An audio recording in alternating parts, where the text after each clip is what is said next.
Peggy 18.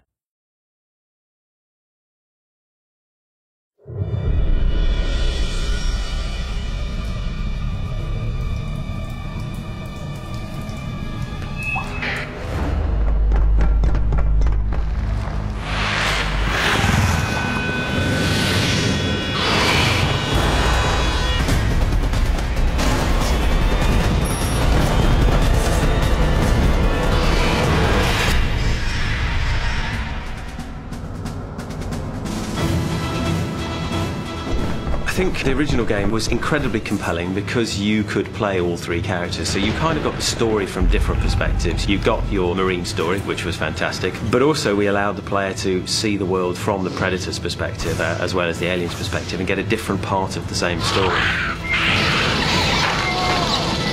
Technology's moved on a long time in the last 10 years. Visually, we're able to do the kinds of things we only dreamt about being able to do back on the original game.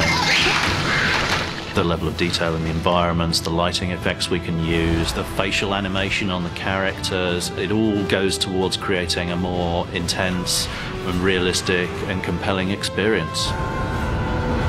Obviously, having done the original version of the game, we've got a very solid gameplay foundation, but what we have to do is improve things and innovate where we can. The atmosphere of the original game was obviously a really big part of it. The fear of the dark is a very primal human thing, and that continues through to this one, but we're able to deliver an entirely new level of sophistication with the technology we have available now.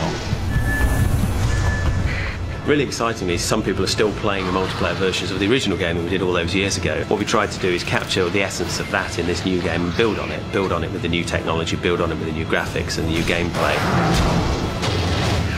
The original game had a whole bunch of game modes in addition to the traditional deathmatch modes, and we've continued that tradition, and hopefully fans of the original game will find their favourite modes very well represented in this one. People ask how long has the game been in development, and it's been something over 2 years now, but in many ways we've been developing it almost since the original game, like 10 years ago, at least the way it gestates in our heads. You know, we've been thinking about creating this game exactly the way we want it to be for a long time now. Real core values of this title are the fact that it's scary as hell, and that really hasn't changed. The gameplay is all about claustrophobia, about action, about fear. You know something bad is going to happen, but you don't know quite when.